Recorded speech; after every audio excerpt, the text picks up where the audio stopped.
Welcome everyone. Welcome to this meeting. Today we should be talking about estimators, asymptotic theory, and random variable convergence. As you know, this is part of this half-year series of statistics lectures. And if you are connecting for the first time, let me also say that you can sign up for the related resources. So that would be the notes, the quizzes, and the homework. You just submit this particular form in here. As for the topic, so estimators, what are estimators? These will be random variables that will tell us something about values of some underlying parameters of models that we are interested in. Asymptotic theory, that's mainly related to what happens if we consider sample sizes that are bigger and bigger and bigger. So basically what happens in the limit of infinite samples. And random variable convergence, that's actually a very subtle topic. You may be familiar with convergence of ordinary sequences of real numbers, so something that is related to calculus. But things become very, very subtle if you consider randomness, if you consider probability theory. And there are actually many different types of convergence. Today we should discuss two different types, kind of the types that you hear about maybe most often. So that will be convergence in probability and convergence in distribution. And the next time I should also introduce convergence in Rth mean and almost sure convergence. These are some notions of limits for sequences of random variables. It's actually pretty important to understand this because if you look at the statistics literature, a lot of the results are actually related to some limiting theorems and things like that. The next time we should also talk about the law of large numbers and the central limit theorem. So these are definitely very crucial results in statistics. So that's about the title and maybe a little bit about the content. And today's emphasis will be on estimators and on two types of convergence of random variables. If there are no questions at this very moment, I'm just going to jump into the topic of estimators. Actually, if you think about it, many of the things that you may want to do with your data, many computations that you may want to do in statistics, these have to do with estimators. So I'm going to go through some very simple example of an estimator for some very simple distribution. And after that, I should introduce here estimators in general. I should define what these really are. So let's start with something simple, something that you have probably seen before in one way or another. And what will be the setup? So before I show you the pictures, the setup will be actually very, very simple. We will have a random variable. Let's call it y. And this random variable is responsible for generating our samples. So we will have several draws from this distribution, to be specific, little n draws. And our individual observations will be called y1, y2, up to yn. So you can think of y as some kind of underlying phenomenon. And then you collect your observations, you collect a sample of size little n, and the values that you see in the sample represented as random variables will be this y1, y2, up to yn.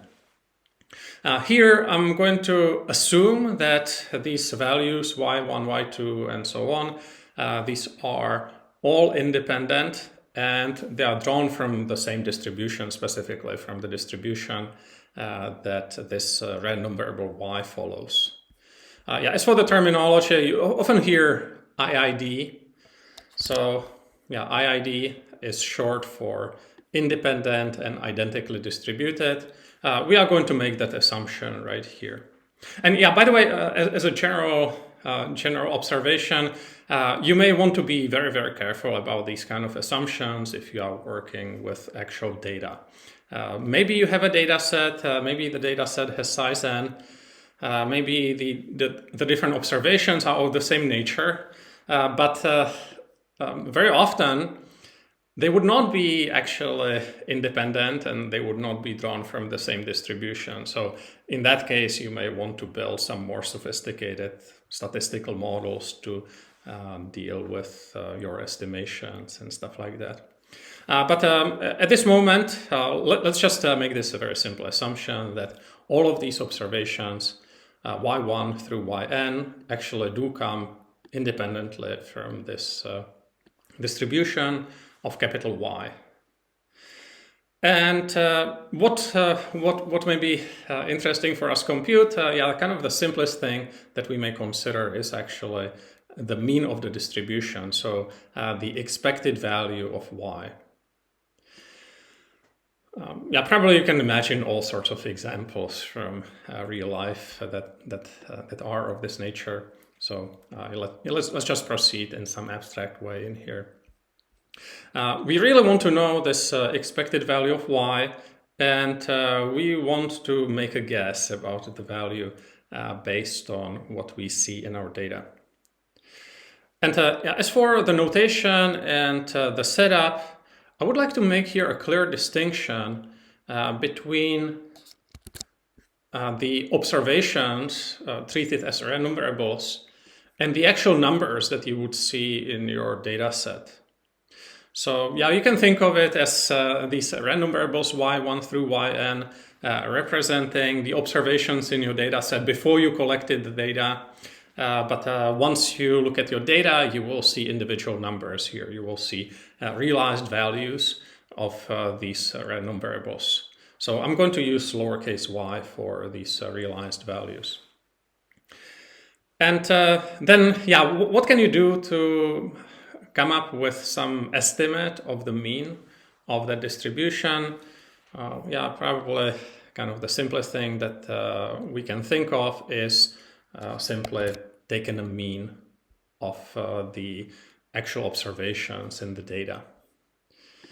I want to zoom this here a little bit more. And then, yeah, how do we take a mean? We just sum up the different values and we divide it by the number of observations. So this will give us some random number, some random variable, and that's going to be called y hat y. And of course, we can also write the averaging here in this particular form. So if you think of the observations as random variables, then also your estimate of the mean is going to be a random variable. And that's like our simple example of what we would in general call an estimator in the context of statistics. And yeah, let me see. A question, could you give a real-world example distinguishing the random variable observations and the realized values? Oh yeah, okay, so yeah, let's think about some kind of situation where you may want to make some real-world observations. So let's say that you go to swimming every Saturday morning, and there will be 52 consecutive weeks in which you go swimming, and every Saturday morning you measure how fast you swim. So then the observation from week 1 will be y1, observation from week 2 is going to be y2, and so on. If you think about it this way, then of course we have to be very much concerned about this assumption of IID, assumption of independent and identically distributed, because maybe these individual observations don't exactly come from the same distribution. Maybe in the summer you are in a better shape and you swim faster, or maybe in winter the water is a little bit cooler and you swim faster in winter. and so on. So yeah, if we have these kind of observations, then we have to be concerned about them being identically distributed. But let's assume for the moment that you really are in the same shape every week. And of course, also the assumption of independence would be questionable in this particular case. Maybe you don't feel well for a couple of weeks. Maybe you feel great for a couple of weeks after that. So then these y1 and y2 and so on will not be exactly independent. But let's abstract from that. Let's really assume that you are in the same shape every week, and then you collect these 52 observations. That will be your sample. These will be your swimming speeds, and you want to understand your speed on average.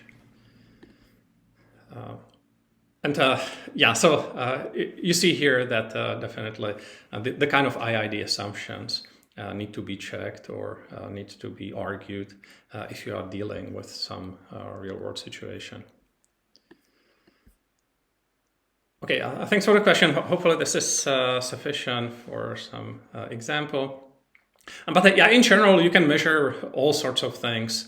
So if you do some physics measurement, then for sure you want to take the measurement a couple of times and then construct some estimators of what you are interested in.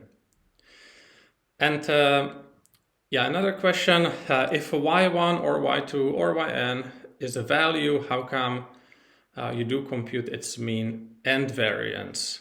Yeah, so here this has to do with the notation. We really need to make a distinction between the observations as the random variables and the observations as the actual values that you would see in the data set. Yeah, you can consider constructing this kind of data set many times. Maybe you construct it in many different years. And then you will have different data sets that are supposed to represent kind of the same thing. But of course, again, you have to be concerned about independence and identical distribution in that case. But this is actually important. So we need to be able to think of our data set as a collection of random variables, and then we could have different data sets. Maybe you perform different measurements under different circumstances. If the underlying phenomenon is the same in all circumstances, then you will have actual different data sets. So the data sets will differ in these values y, lowercase y, but all of the data sets would be basically realizations of these random variables, capital Y. So that's actually pretty crucial. And yeah, some more explanation here. Yeah, capital Y are random variables and lowercase y are their realizations. Exactly. Yeah, so thanks for the comment. Yeah, any more questions about this? It's actually important to get this set up right. And then we will have these y's as random variables, and therefore the sample mean is also going to be a random variable. For different data sets, you will get different values of this estimator. And then, yeah, we can ask what would be the expected value of the estimator in here. It's actually very straightforward. If you apply expectation to this formula right here, you get a sum of the expected values of the individual observations in the numerator, and you divide it here by little n. Because all of these expected values are actually the same and equal to the expected value of y, the little n cancels in here, and you end up with the statement that the expected value of this estimator is actually the correct value of the expected value of y. So we can say that the expected value of mu hat is equal to mu in this particular case. And yeah, by the way, we would say that the estimator is unbiased in that case. And then another comment.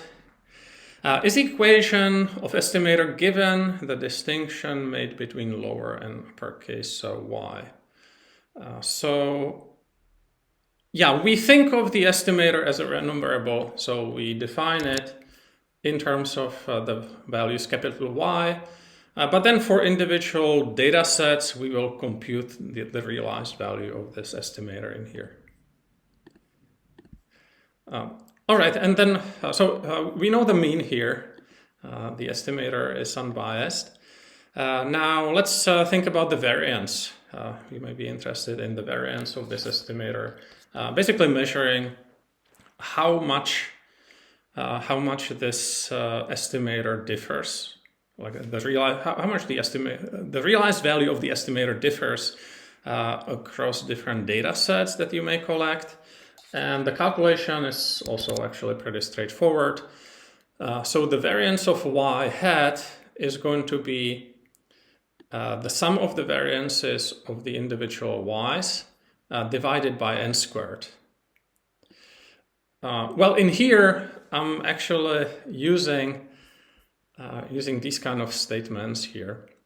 So let me actually read through this first.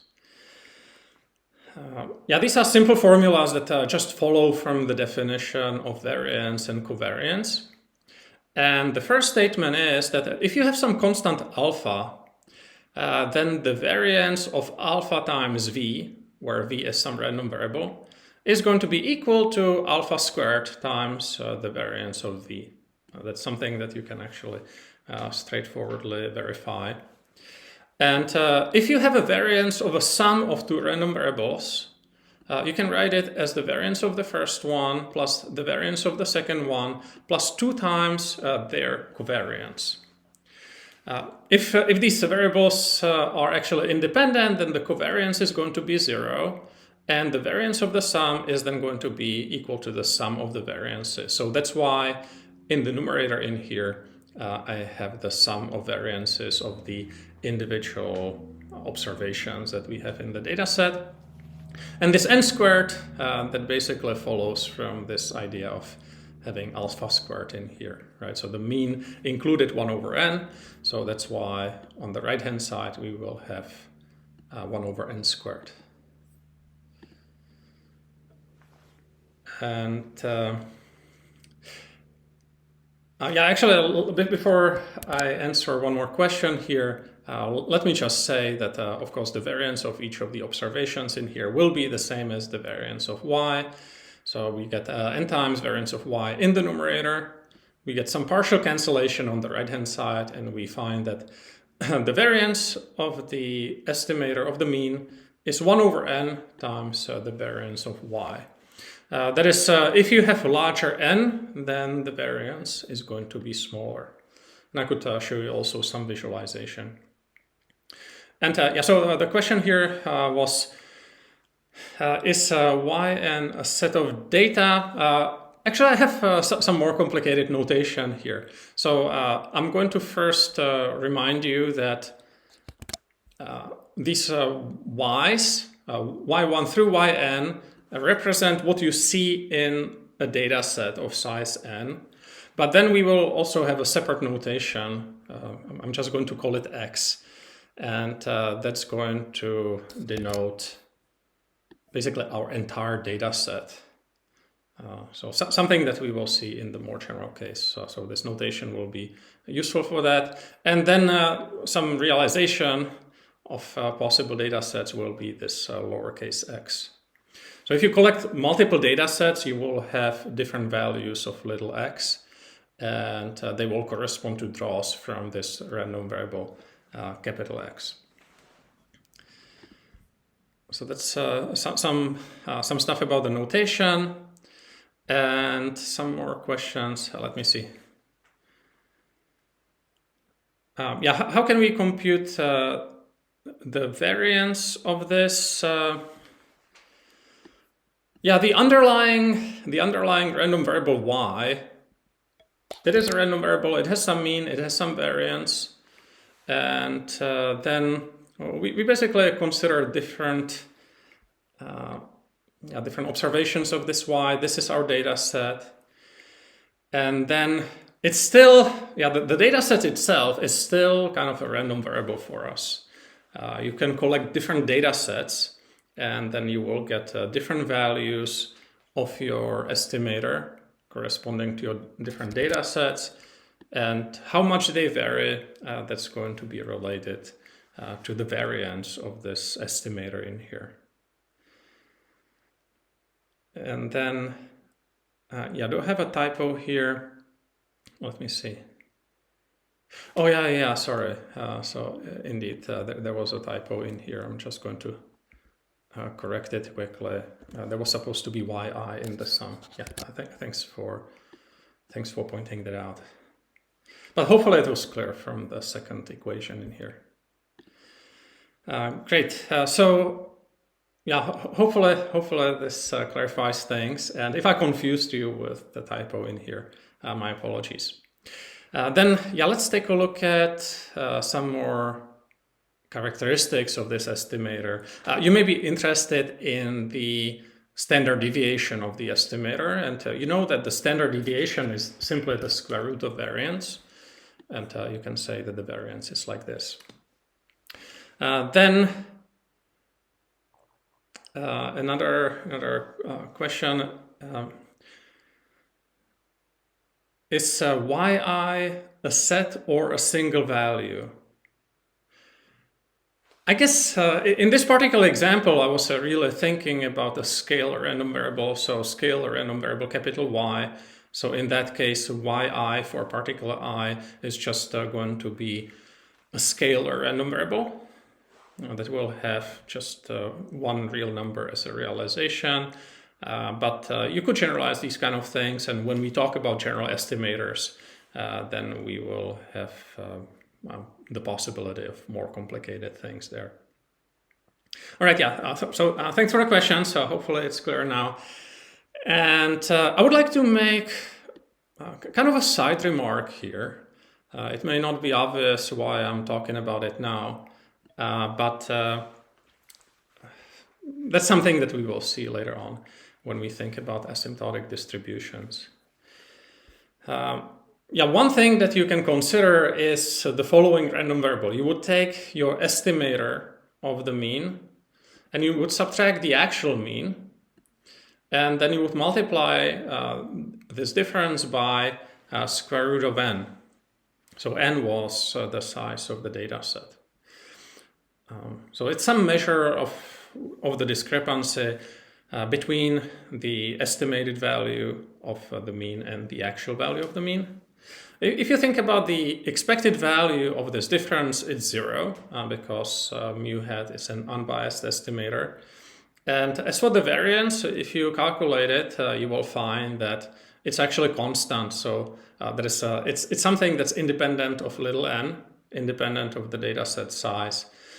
And the variance is just going to be equal to the variance of y. So for this kind of random variable, we will have some nice asymptotic distribution. And by asymptotic distribution, I mean the distribution that you would obtain when n is fairly large. So some more remarks. I guess I already talked about it. We could think of this entire data set as being called capital X, and capital X is a random variable for us and has realizations little x that will consist of the realizations of the individual observations. I guess I didn't show you the visualization, so just quickly. What you see in here is 30 different realizations of the estimator.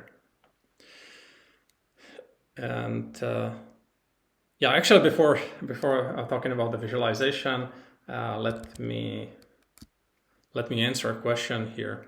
So the question is, how did we arrive at the variance result? Okay, I guess I should have made it clear. Basically, this variance result for this particular random variable actually comes from what we had already. That is,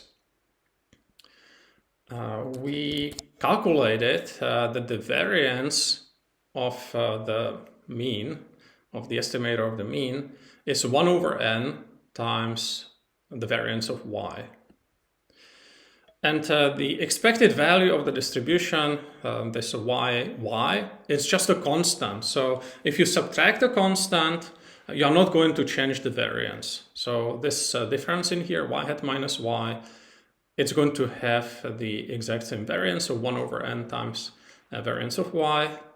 And if we also multiply the difference by square root of n, then the variance is going to become n times larger. So instead of 1 over n times variance of y, we are just going to have the variance of y, and that's the result right here. Yeah, sorry, I should have really talked about it. Yeah, we will come back to this when we think about asymptotic distributions. Yeah, you have basically some nice asymptotic distribution for this kind of random variable that measures how far you are from the true value.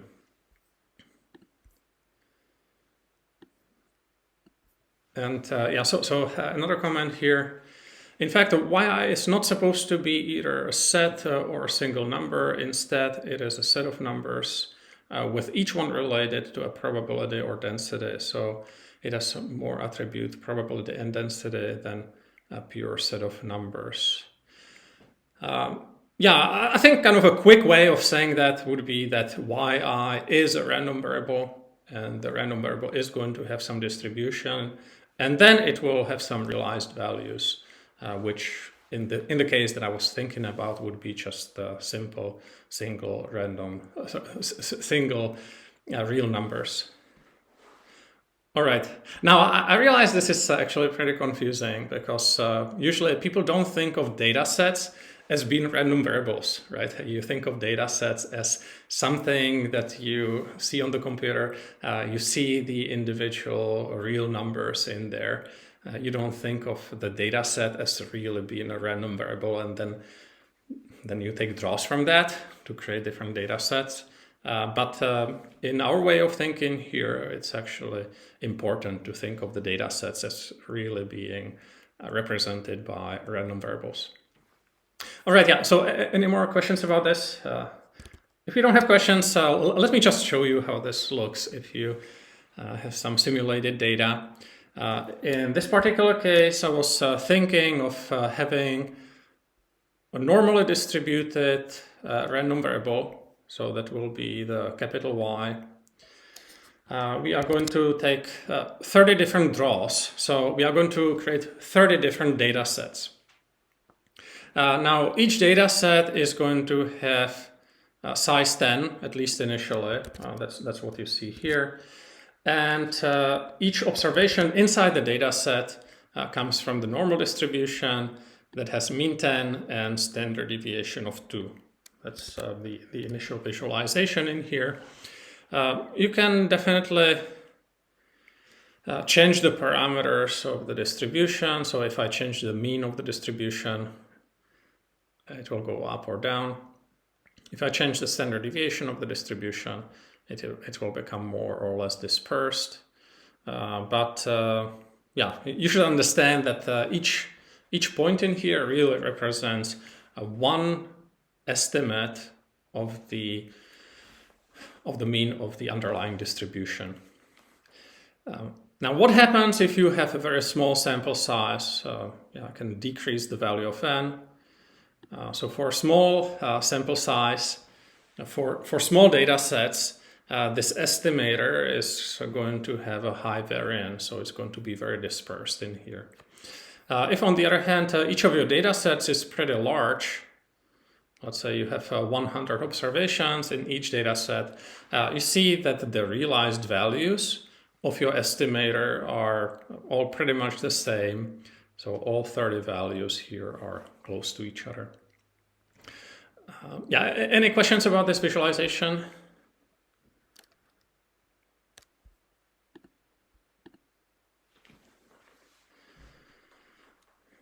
Yeah, can we call this figure estimator? Yeah, so to create the figure, I constructed the estimator. I was thinking of 30 simulated data sets. And for each of these data sets, I computed the value of the estimator.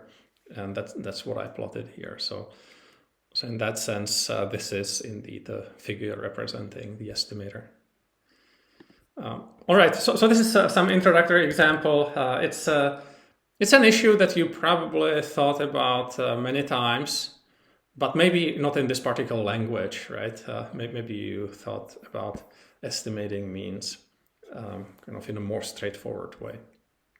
But we need this more abstract way because we need to be able to deal with estimators of all different kinds.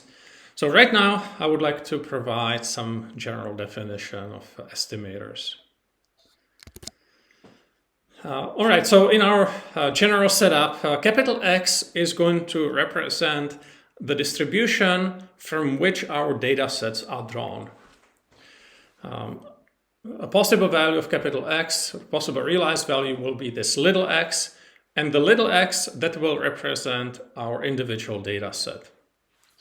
Some data set we just collected. And it's going to probably contain a lot of different data points in there. So this little x is going to be a vector in general. Then we will have some model in mind, and we would like to estimate the value of some model parameter, or maybe a collection of all of the parameters that you have in the model. In general, we are going to call this parameter that we are estimating theta. It can be a scalar, it can be a vector, but it is a random variable. So it's either a scalar random variable or a vector random variable. It is something that definitely depends on other things. Sorry. I actually said it wrong in here. I was thinking about this one.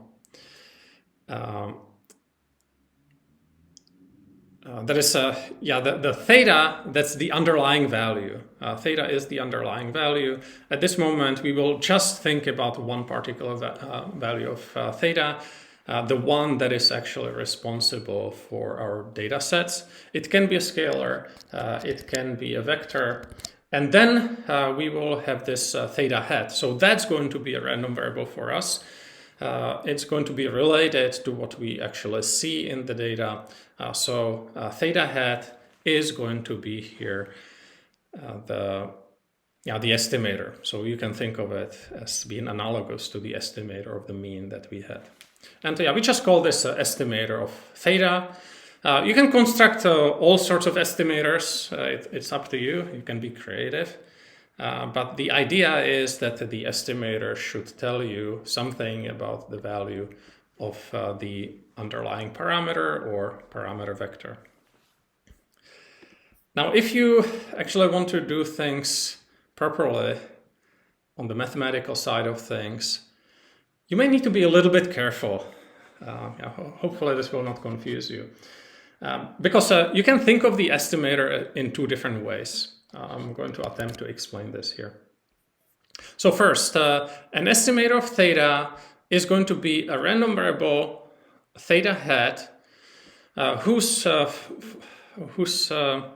values or whose realized values represent sample estimates of this parameter theta. Now, these sample estimates can be real numbers if theta is a scalar, or they can be vectors of real numbers if theta is a vector. Then for, the theta hat in here is a random variable. And any kind of random variable in our framework is really a function of outcomes. So one particular outcome can be called omega. And these little outcomes, little omega, they are elements of the sample space capital omega. You can think of omega really representing, the capital omega representing all possible states of the world. Little omega is one particular state of the world. And then any random variable in our framework is going to be a function of the state of the world. Something that we discussed at length previously. So this is just a reminder. And then, you may want to think about in what sense the estimator is actually a function of the data set. So here I will have to distinguish two different functions. On the left-hand side, I will have the estimator really as a function of the state of the world. But we in our example, we actually defined the estimator using the data set. So in general, we will have the realized value of the dataset variable, capital X in here. That's going to depend on the state of the world. And once we have these values, we apply a function to them to get the value of the estimator. So this function could be called theta hat X in here. So I'm emphasizing here that really it's a function of capital X. So what's the distinction? This is the estimator as a random variable. This is the estimator as a function of our dataset random variable. And then, yeah, things become actually a little bit confusing because most of the time we would not make any notational distinction between theta and theta x in here. So we will often write just theta hat when we really mean this function theta hat x. So you need to be a little bit careful, but yeah, it makes our life kind of easier once you understand what are the underlying functions. So again, on the left-hand side, we think of the estimator as a function of the state of the world, as a function of the outcome, whereas here we think of the estimator as a function of the data set, which in turn is a function of the outcome of the state of the world. Okay, so question. So just to clarify, if we want to estimate the mean of a population, we take samples from the population and compute the mean of each sample. Then we take the mean of the sample means. We call the final mean the estimator. Am I right? Well, it's actually relatively straightforward. In the case of the mean that we took, we really have the mean computed as the average over the observations in your data set. And you can have different data sets, so you can get different values of the average. For that reason, it's a random variable. And then it makes sense to also think about averaging over all possible data sets. So that would correspond to taking an expectation of your estimator. And if your estimator is unbiased, then that will be equal to the mean of the underlying random variable. In our case, it was capital Y. So yeah, to go from a particular data set to the estimator, that's a one-step process. You just apply one function. In here, you can represent the function as this function, theta hat x. But yeah, you may then be interested in how the result here differs based on which data set you obtain. In that case, you may compute some characteristics of this as a random variable. Maybe you want to understand the mean, you want to understand the variance, and so on. So yeah, in that case, you would take the mean over different possible data sets. You would calculate the variance as a variance corresponding to different data sets. And yeah, so another question. Theta can be detected, so we can only estimate theta from data. It depends on the situation. So sometimes you actually know theta, and you may just be interested in the properties of the estimator. But typically in some application, you would just not know theta. And you will try to figure out what theta may be. And for that reason, you would construct these estimators. So I agree with the statement. Most often, when you think about these kind of issues, you just don't know theta. You try to find out what the value of theta may be. All right, yeah. Hopefully this clarifies things a little bit. But if there is any confusion, please let me know. Actually, maybe to be even clearer here, the theta hat x in our our example that we had before, simply corresponds to the operation of taking the individual observation in the data set and averaging them.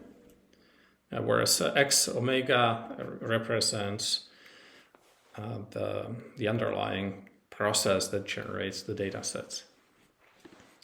All right, yeah, hopefully this is okay. And I will need to define some notions related to estimators. Yeah, one thing that you may think about is the error of the estimator. So the error would be denoted in our notation little e, and it's theta hat minus theta. Yeah, by the way, I try to keep the notation as close as possible to Wikipedia. So yeah, hopefully you will be able to make connections between whatever you see on Wikipedia and what we have here in the notes. One thing that could be confusing here is that this little e actually is a random variable. Previously, we used capital letters to denote random variables, but in this case, using capital E would be confusing because we use capital E to denote the expectation operator. So even though this is lowercase, it is actually a random variable, and it represents the difference between the estimated value of theta and the actual value of theta. So that's something that you are probably interested in if you study estimators and if you study the parameter theta. Another thing that you may be interested is this mean squared error. Yeah, what would you do? You would calculate your estimator based on a particular data set. You would subtract the true value of theta. Then you would take the square of it. And after that, you would consider all possible data sets that you could possibly have. So really, this mean squared error is the difference between the estimated value and the true value squared, and then averaged over all possible data sets or all possible states of the world. Something that you probably have seen in many contexts, right? Then a mean absolute error would be something quite similar. In that case, you would take the absolute value of the difference and the estimated value and the true value, and you would take the expectation of that. One more term, so sampling deviation.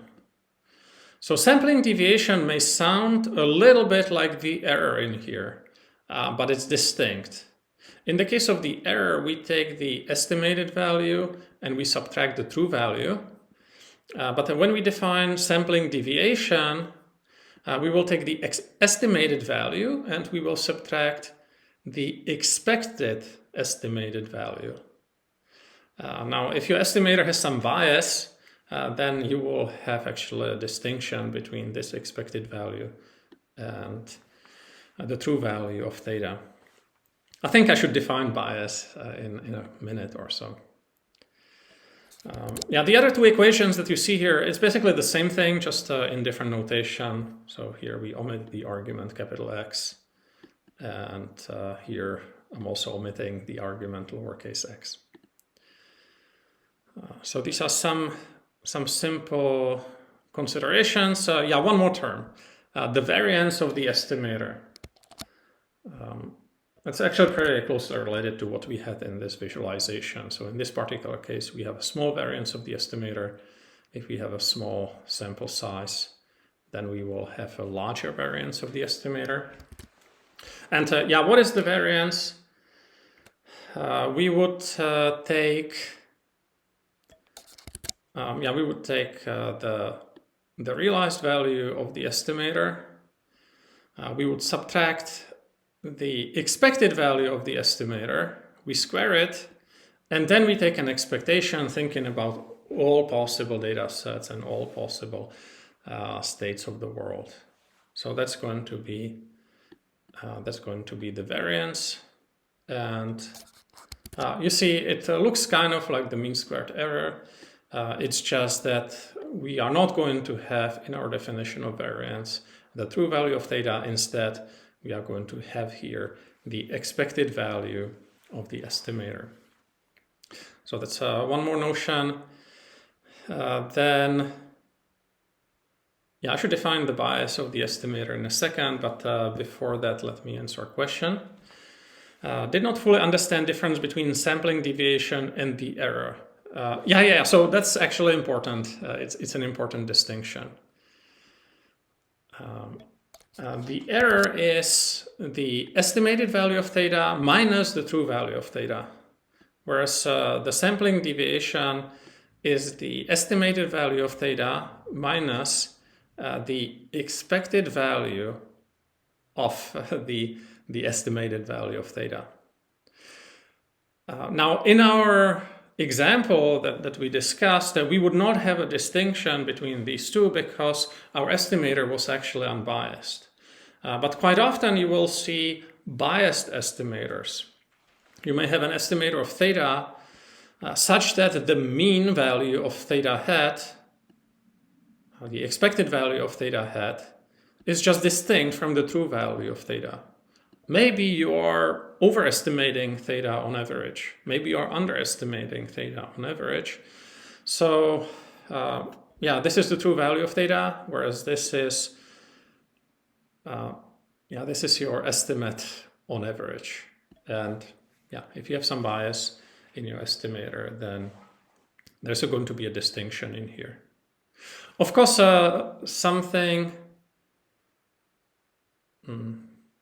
maybe this value here may be a little bit harder to compute if you don't know theta, but it's an important distinction in here.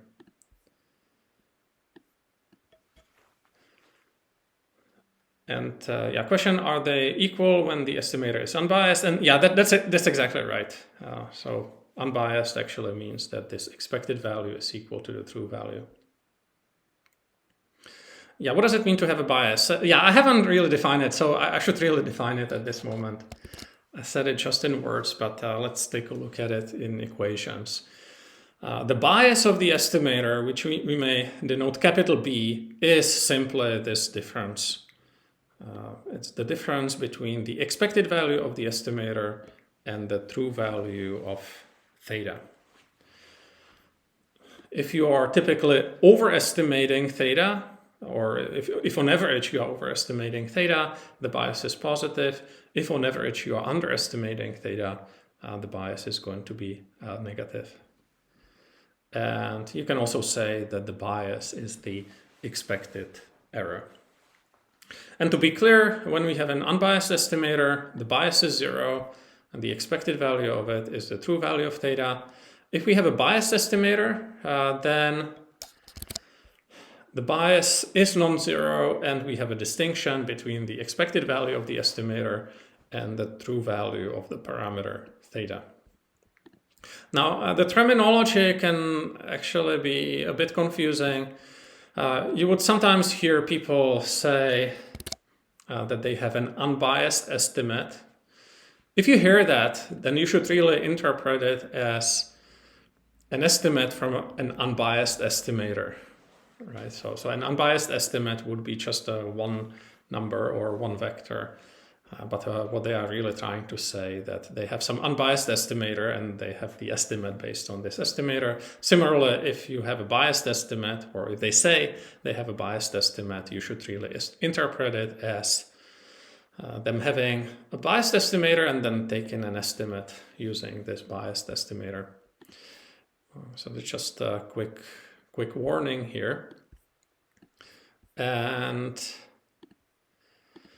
kind of the last thing that I wanted to mention as a property of the estimators is a consistent estimator. And for this definition to make sense, I will later have to actually explain what I mean by the notion of convergence that we will be using here. So really what remains for today is me defining the consistent estimator, and then we should discuss the notion of convergence, convergence in probability and convergence in distribution. So, yeah, what does it mean to have a consistent estimator or asymptotically consistent estimator? You would be basically thinking about having a sequence of estimators. You will distinguish these estimators by a subscript. You can call this subscript little n, and it will have values 1, 2, 3, and so on. And then you will think about some notion of convergence. You will think about what happens to this theta n when n becomes large. And we will define this notion of convergence in probability. But if I just use that notion here, we can say that a consistent estimator is an estimator that converges in probability to the true value of theta when n goes to infinity. Yeah, you can write it this way. You can also write it this way. So this p-lim means probability limit. And yeah, how should you really think of these estimators?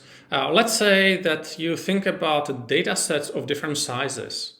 We are thinking about computing or estimating the mean of the distribution. And we think about a sequence of data sets that have sizes 1, 2, 3, 4, and so on. So you can think of adding observations to your data set. And then you would be interested in what happens when the data set becomes very large. So you will think about the limit of n going to infinity. As n goes to infinity, this sequence of estimators will have some properties, and if it is the case that the sequence of these estimators converges to the true value theta in probability, then you will say you have a consistent estimator. Now, obviously, I still have to define this notion of convergence, but I wanted to give you this definition here before I properly define what I mean by converging. That said, yeah, these kind of considerations are very important. It's important to think about what happens to sequences of estimators, what happens if you have data sets that keep growing. And in general, there's whole theory related to that. It would be called asymptotic theory. So asymptotic theory would be thinking about what happens to these data sets when the data set size is very, very large. All right, so this is what I wanted to say about estimators. And now we will have to get to the convergence of the random variables. Looks like I'm not doing very well on time. Somehow I thought I would be much faster, but I hope you don't mind staying longer. Yeah, another question. Is there distinction between consistent and unbiased estimator from this definition? It looks like consistent estimator is always unbiased. And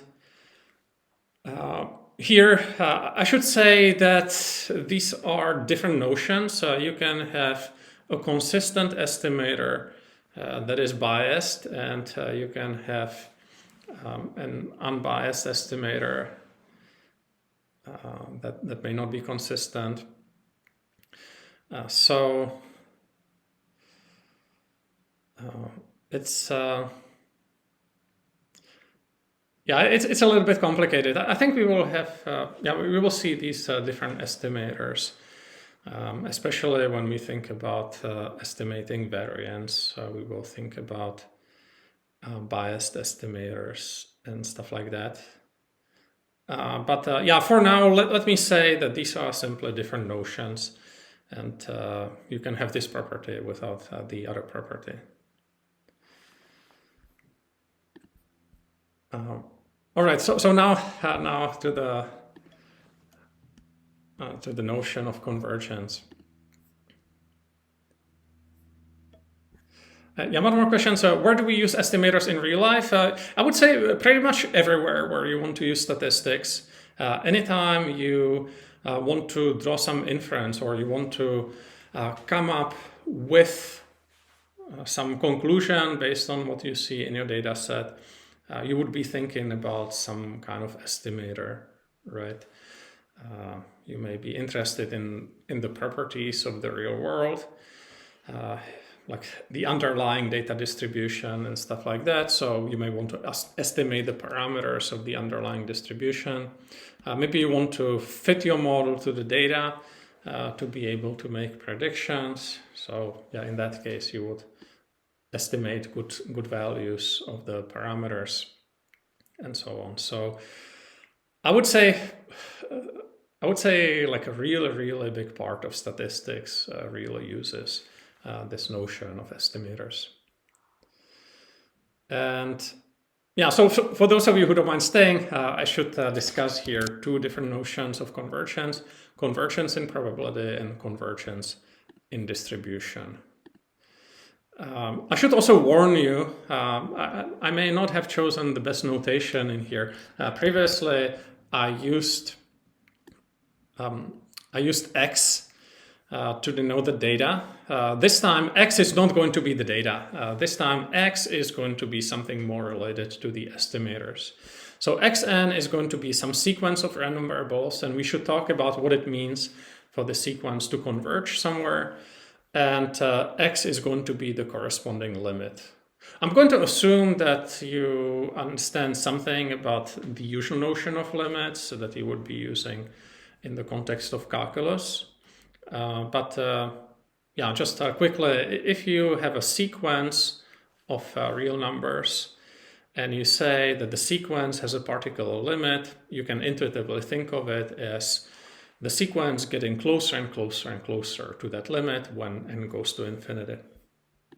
And in the context of random variables, we have these different notions of convergence. It's actually pretty complicated. And I should first define this convergence in probability, something that we used to define the consistency of an estimator. And I have a definition in here, but it looks kind of complicated, and I will hope to clarify things using a visualization in here. So before I get to the visualization, let me define the different concepts in here. We will think about a sequence of random variables. It will be xn, so the sequence is x1, x2, x3, and so on, all the way to infinity. Yeah, you can think of these as being estimators. You can think of these as being estimators based on data sets of different sizes and so on. And then if we have this sequence xn, we will say that it converges in probability to a scalar random variable capital X if this kind of condition is satisfied for any positive value of epsilon. And here I will have to unpack this. So first, what is epsilon? You can think of epsilon as some kind of tolerance level. Epsilon will be a measure of a threshold that you may use to say whether or not xn is very close to x. Specifically, you would take the value of xn in here. You will subtract the value of x. So this is one member of our sequence of random variables. And this capital X, that's the limiting random variable. We take the difference, so it's some discrepancy between our sequence element and the limiting value. Then we take the absolute value of this discrepancy, so really it's a measure of how far these two numbers are. And at this moment, I'm just thinking about scalars. And then we can think of, whether or not this discrepancy is bigger than epsilon or smaller than epsilon. Is this bigger than the threshold that we chose, or is it smaller? Once we have this consideration, we can think about the probability that the discrepancy is bigger than the tolerance level or the threshold. And finally, we take a limit of n going to infinity here. And we will require that this limit is actually 0. It's a lot to unpack, so hopefully the visualization will help here. But before I get to the visualization, let me say that the notation for the convergence will be like this. So you would write this little p above an arrow, to indicate that xn converges to capital X, or you can use this notation with plim. You write here that n goes to infinity, and you are considering the probability limit as n goes to infinity. What about this complicated statement? Let's take a look at the visualization. In here, what I had in mind was different values of little n. So kind of this first portion of the visualization, that's n equal to 1, this is n equal to 2, and so on and so on. And as we go to the right, n is changing. Then where's capital X? Capital X, that's these circular markers. The value of X is here and here and here. So it's actually the same value of capital X for this whole visualization at this very moment. And the horizontal line, the black one, it represents the level of 0, which means capital X at this moment is positive, and this is this particular height.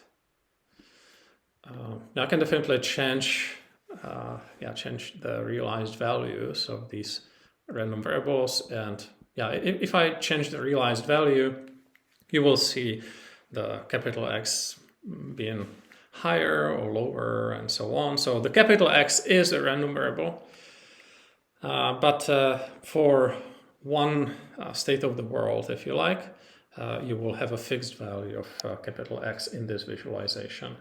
So capital X is this much. Now what about xn? So x1 is in here, x2 is in here, x3 is in here. So the members of the sequence, they are marked here using the square marker.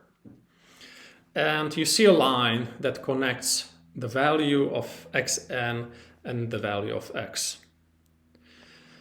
The length of the line, that's basically this distance in here, right? So we calculate the discrepancy between xn and x. The distance, the absolute value of this difference, that's the length of these different vertical lines. If you have a very small disagreement between that particular xn and x, the line is going to be short. If you have a big disagreement, the line is going to be long. So small disagreement, short line, big disagreement, long line. In the definition, we talked about some particular value of epsilon, so some particular tolerance threshold. It's supposed to be some positive number, and in this visualization, I chose a specific value. I think it was epsilon equal to 4. And I used this threshold, or tolerance level, to color these discrepancies. So if the discrepancy between the xn and x was bigger than epsilon, I marked this red, and when the difference was smaller or equal to epsilon, I marked this blue. So really, a red color means we are exceeding the tolerance. A blue color means that we are not exceeding the tolerance. And the tolerance is some kind of positive number, any kind of positive number. So that's the meaning of the colors in here. So if you, let me go back. If we have a member of the sequence for which this discrepancy was bigger than epsilon, it will be marked red in the visualization.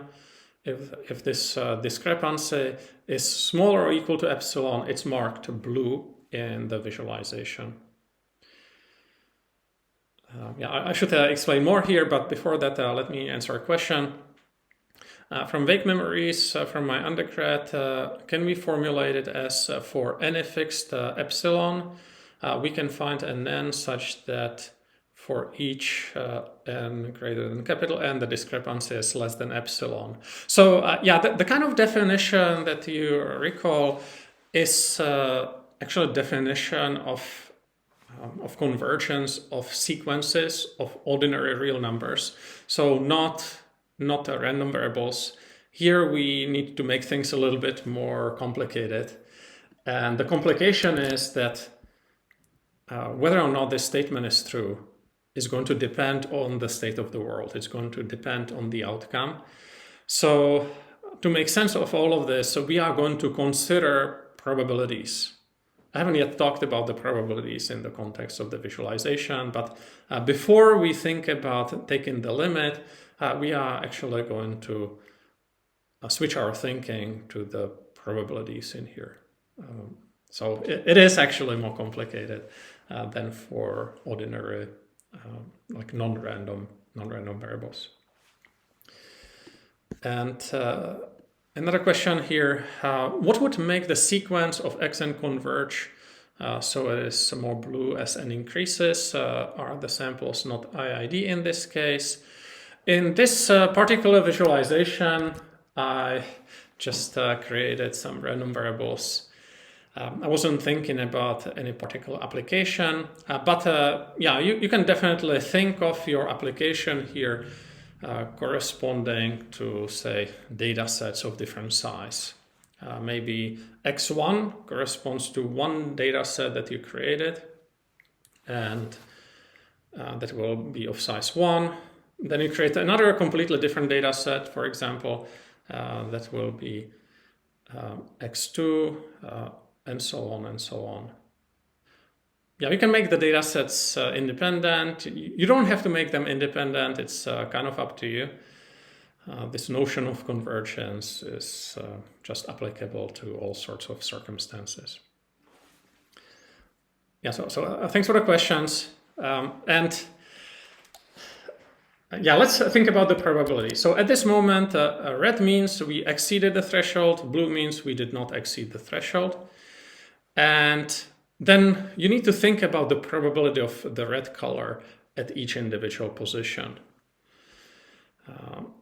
If you kind of take different draws, you will see a pattern in my visualization. You will see that the probability of red color is actually quite big on the left, and it's quite small on the right. That is, the probability of blue is increasing as we go more to the right, and the probability of red is going down. The way I set it up, you actually do satisfy this criterion. So in this kind of visualization, the probability of red color goes to 0 as n goes to infinity. That is, yeah, if you think about all possible states of the world and you calculate this probability for each element of your sequence in here, for each xn, if it is the case that this limit of the probabilities of exceeding the threshold goes to 0, or if the limit is 0, for any kind of epsilon that's positive, then you can go ahead and say xn converges in probability to capital X.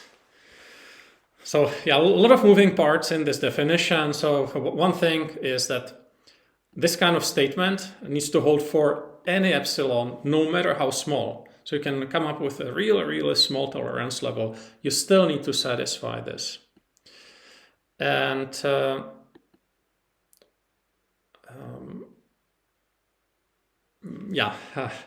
you basically set some particular tolerance level, then you think about the discrepancies, then you think about the probability of exceeding the threshold, and finally you think about the limit of that sequence. So in the visualization, we think about the probability of red at each position, and we want the probability of red to go to 0 as n goes to infinity.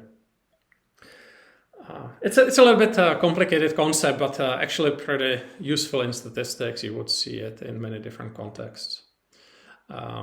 So one last thing I will need to define today is actually the convergence in distribution. But before I get there, any questions about the convergence in probability?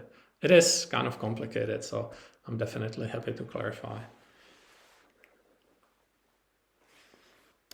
All right, yeah, hopefully it's clear enough at this moment. So the last thing, it will be relatively quick. And Question, why do we need it? Or why do we need this convergence in probability? Well, we will need different kinds of notions of convergence just to be able to say what's going to happen to our data sets when the size of the data set is very large, or when the size of the data set goes to infinity. You can build theorems, you can create some very precise statements about your statistical models when n is large. It's the so-called asymptotic theory, and it's actually very useful. Now, we need some kind of notion of convergence. Different theorems would use different notions of convergence, but one very common notion of convergence is this convergence in probability. Comment, we'll need some more time to process it. I will try to have the video uploaded relatively quickly so that people can watch it before the next meeting. It is actually a lot to absorb. I definitely agree with that. The final thing, convergence in distribution. So what does convergence in distribution mean? Let's have a sequence of random variables xn in here. And we again want to define convergence to some random variable capital X. We will have a specific notation for that. The little d in here denotes convergence in distribution. And you can actually write it this way, or on the right hand side you can write dx, where dx stands for the distribution of the random variable x. So this is what we want to define. We want to define what it means for xn to converge in distribution to x. And we will need to think about the CDFs. We will need to think about the cumulative distribution function of capital F. And the cumulative distribution function of xn. And then we will think about the limit of the CDF fn when n goes to infinity. Now, if this limit is equal to f of x anywhere where fx is continuous, then we have this convergence in distribution in here. In other words, xn converges to x if the CDF converges to the specified CDF of capital X. It does not have to converge there everywhere, but it has to converge there anytime, like anywhere f of x is continuous. So a simple picture in here. We just think about the CDFs. Here I had two normal distributions, and then let's say that the blue CDF is our sequence, and we have a sequence of distributions, and as n goes to infinity, the CDF would approach the CDF of capital X. That was the beige CDF in here. Of course, the convergence can happen in many different ways. It's possible that you would also change, say, the variance of the distribution and stuff like that. But in any case, if in the limit the two CDFs coincide, at least at the places where the CDF of capital X is continuous, then you have convergence in distribution. So this one may be easier to understand than the other ones. Questions. So there was a question what this little d stands for, and one of you answered here. It's convergence in distribution. So the d stands for distribution, convergence in distribution. And so intuitively you can think of this as xn, or like the distribution of xn approaching the distribution of capital X when n goes to infinity. A question, do the different types of convergence imply each other? And it is actually pretty complicated. Indeed, they do. So some notions of convergence are stronger than others. We will see that the convergence in probability implies convergence in distribution. So something that we should discuss the next time. But now that I think about it, I actually should also show you, at least quickly, the definition of this convergence if we don't have scalars, if we have vectors. So in the case of the convergence in probability, if you had vectors, you would have something quite similar to what we discussed basically in this criterion. For the limit, you would replace the absolute value of xn minus x with the distance between the two vectors, xn and x. Otherwise, the definition is the same and the notation is the same. And I should also mention here what happens to the convergence in distribution if you have vectors. So that would be right here. It may sound a little bit complicated, but it's basically the same idea. So we will say that xn converges in distribution to capital X with distribution dx if this kind of condition is satisfied for any subset capital B that is a continuous set of X. And yeah, my apologies, I think I will need a minute to unpack this. So first, we have xn, these would be random vectors of dimension capital K. That means the individual observations will be elements of k-dimensional space of real numbers. Then within this space of within this k-dimensional space, we will think about subsets capital B. And then we will think about the probability that xn falls into B for specific values of n. Then we will think about the limit of this probability as n goes to infinity. And we will require that the limit of those probabilities is actually going to be the same as the probability that x belongs to that region capital B. Now, we don't require this for any capital B. We are going to require this for sets B that belong to the so-called continuity set of X. So yeah, unfortunately, one more notion in here. And yeah, it's for those of you who want to have kind of a precise definition in here. But I should emphasize that the case of vectors is actually fairly analogous to the case of scalars if you unpack all of the notation. So for what kind of B's are we going to require this? For what kind of B's are we going to require that the limit of the probabilities is actually equal to the probability that X belongs to capital B? Well, we are going to require it for sets B that are Borel sets. So there are elements of the Borel sigma field. And we are going to require it if the probability that X is exactly at the boundary of capital B is 0. That is, yeah, you think about capital B, you think about the boundary of that set, you can denote it like this. Then you think about the probability that X is exactly at the boundary, and you require that the probability is equal to 0. So, yeah, basically, the set B has to have such a property that the probability of capital X being exactly at the boundary is 0. Now, if your capital B satisfies this, then it belongs to the continuity set of capital X, and we will require this kind of limit.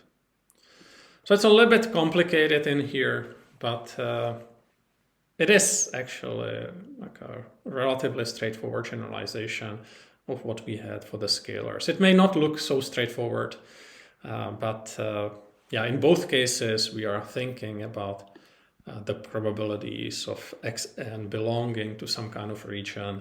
And we would like to have this condition that the probabilities really converge to the probabilities that we would like. So if this condition is satisfied for the sets capital B that we should be considering, then we say xn converges to capital X. And yeah, by the way, this second way of writing it may actually be nicer. If this is too complicated, then don't worry. It's basically just an analogy of the case of the scalars. And in the case of the scalars, it's maybe easier to think about really the distribution. The CDF goes to the correct CDF at the continuity points.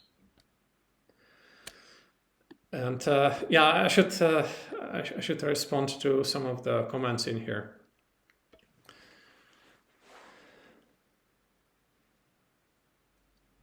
Is convergence definition in probability almost similar to definition of Cauchy sequence? Well, yeah, it's a distinct thing, but yeah, hopefully the definition was clear enough. For sure, I will be happy to answer questions related to the definition. And I think, yeah, maybe I had some typo in here, so let me check.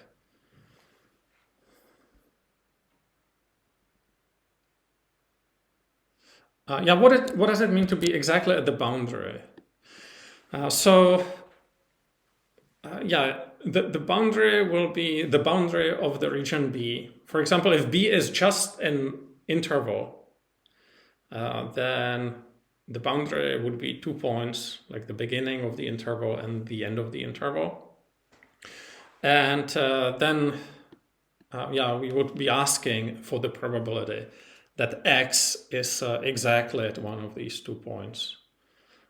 So that would mean to be exactly at the boundary. All right, I guess I didn't do very well on time, but I was able to finally explain what I had prepared for today. So the next time I will need to provide some more definitions of convergence, because these notions of convergence, they show up a lot in different mathematical theorems about random variables. And it's important for us to understand. So that will be one thing. And then we should talk about the law of large numbers, about the central limit theorem, and other very, very important considerations. I think I should also explain the notion of asymptotic distribution. But yeah, I guess it will be a lot for you to absorb. Maybe too many notions today, but hopefully this was clear. If you have any more questions, please let me know. Does that require every element of X to be at the edge? So I think you are still talking here about this particular definition of the continuity set. So yeah, just to clarify, if we are in the continuity set, then the probability that X lands exactly at the boundary of B is equal to 0. Yeah, so this is some kind of higher dimensional notion of the two distributions approaching each other as n goes to infinity. That is, yeah, this kind of element. Yeah, any more questions? Yeah, if there are no more questions, then yeah, it's great you were able to join. Thanks a lot for joining. If you have further questions, I will be happy to clarify the next time or before that. And yeah, I hope to see you the next time. See you, everyone.